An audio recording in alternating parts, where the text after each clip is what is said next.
According to the RIA, the leading investors in the Russian economy are Cyprus, more than $98 billion, the Netherlands, $50 billion, and the United Kingdom, almost $19 billion. It also says that Germany has invested $17 billion, France, $16 billion, and Italy, about $13 billion. In a surprising change of events, Russia has frozen billions of euros in European Union assets. This audacious move, carried out in October 2024, represents a dramatic escalation in Russia's continuing economic confrontation with the West. While the actual sum has not been announced, given the scope of EU asset freezes against Russia in recent years, it is certainly in the tens of billions. Subscribe to the Global Narrative for the most recent information on the world economy and finances. Now you may be asking why this is occurring. Well, it's all part of the tit-for-tat approach. Russia's actions are interpreted as revenge for the EU's continued sanctions and asset freezes against Russia, which have been in effect since the invasion of Ukraine in 2018-2022. In context, the EU had frozen over $300 billion in Russian assets as of 2022. That is an incredible sum and has been a source of contention for Russia for many years. Let us tear down what has been frozen. The assets of major EU banks doing business in Russia have been targeted, with Austrian, German, and French institutions suffering the brunt of the financial onslaught. This is not a trivial annoyance. It marks a significant escalation in Russia and the West's financial battle. And here's something to remember. There are rising worries that U.S. assets may be next on Russia's strike list.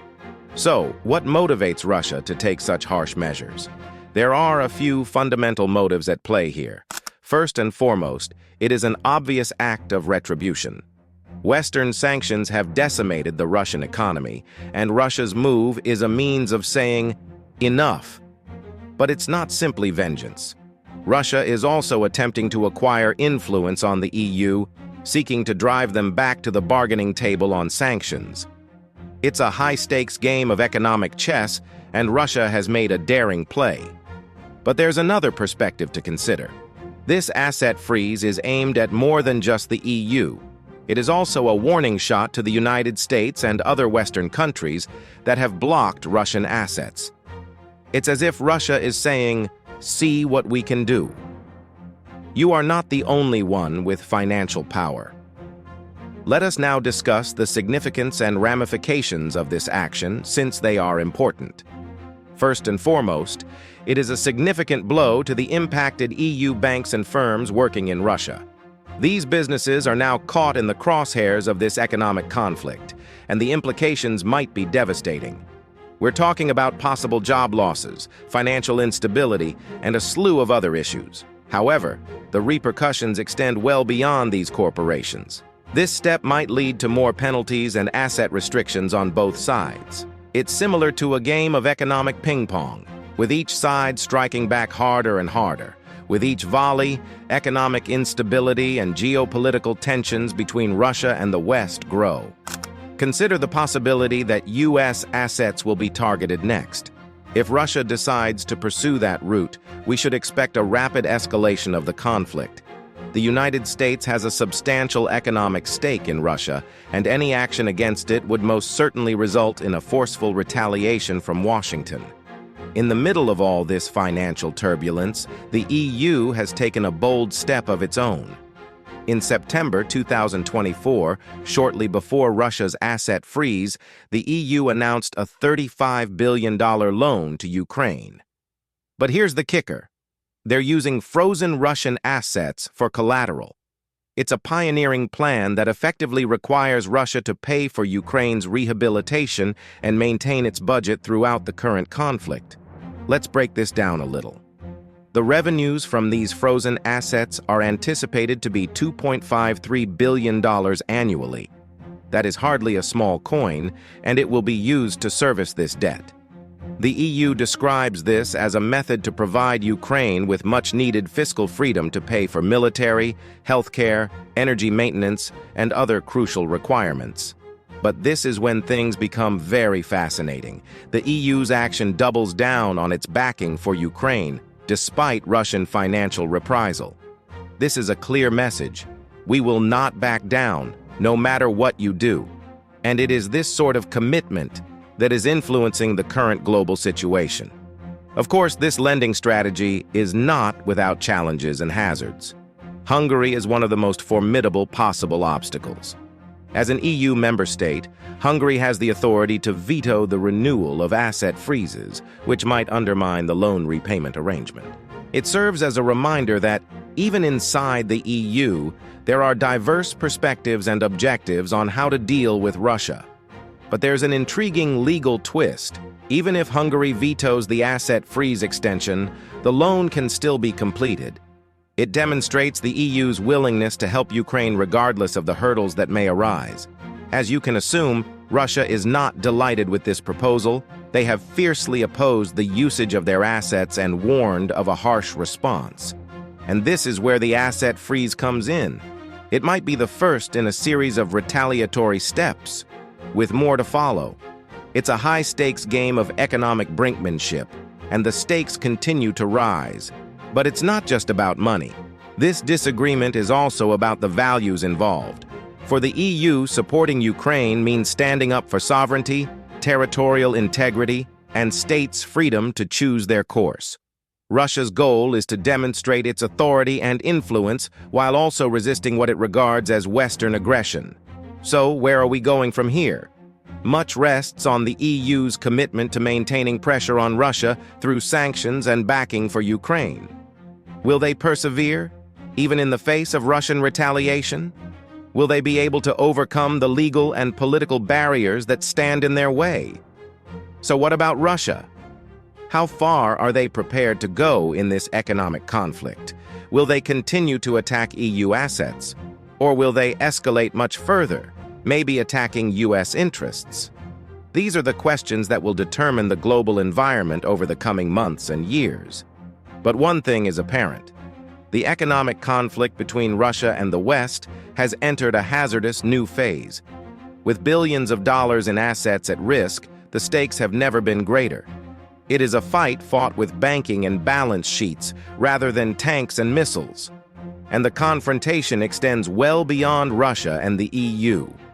It concerns the future of the global economic system, the balance of power between East and West, and the ideals that will govern international relations in the 21st century. As we watch this battle evolve, it's critical to keep the larger picture in mind.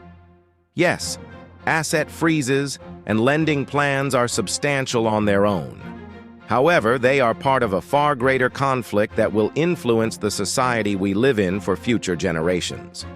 Let us now take a step back and consider the conflict's larger geopolitical ramifications. Make no mistake, this is about more than simply Russia and the EU. It can transform the global economic landscape in dramatic ways. First, there is a possibility of further escalation. If Russia decides to attack US assets, the economic warfare will escalate dramatically. The United States has played a crucial role in the sanctions policy against Russia, and any action against US interests is sure to elicit a harsh response from Washington. Even if the United States isn't directly targeted, the war between Russia and the EU has the potential to spread to other areas.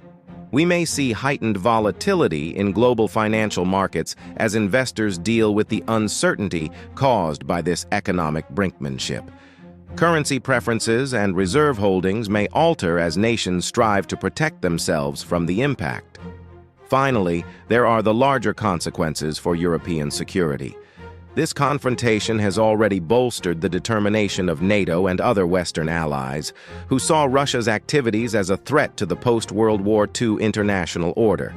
However, it has spurred disputes over how far the West should go in assisting Ukraine, as well as the conflict's outcome. These are difficult challenges with no simple solutions. But one thing is apparent. The economic conflict between Russia and the West is not just about money. It concerns power, principles, and the future of the international system. So, what may the future hold?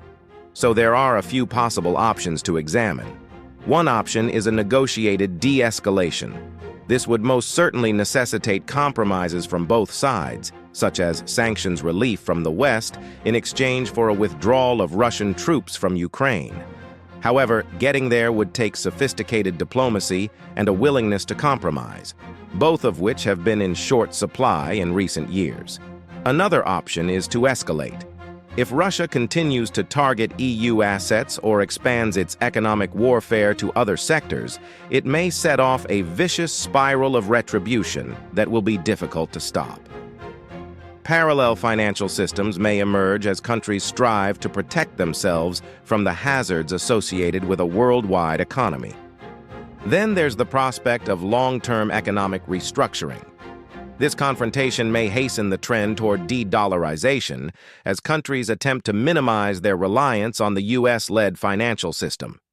It might result in the formation of new economic blocs as countries seek to join with like-minded allies.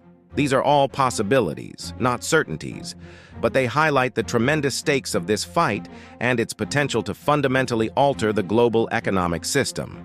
Now, I want to discuss a few related issues that are crucial to address in the context of this disagreement. First, there's the question of cryptocurrencies and sanction evasion. As sanctions against Russia tighten, there is rising worry about the use of digital assets to avoid the restrictions. It's a complex problem with no simple answers. On the one hand, cryptocurrencies provide anonymity and decentralization, which may appeal to individuals looking to escape penalties. There is evidence that Russia has been considering the use of digital assets to offset the impact of Western sanctions. However, compared to traditional financial markets, the Bitcoin industry remains tiny and illiquid. Furthermore, the international community is working to address the vulnerabilities that might allow for sanctions evasion through digital assets. It is a problem that will most certainly expand as the crisis between Russia and the West progresses. However, given the high stakes, lawmakers and banking regulators will need to keep a careful eye on it. Another relevant subject is energy security in Europe. The dispute with Russia has highlighted Europe's reliance on Russian oil and gas, sparking a renewed need for energy diversification.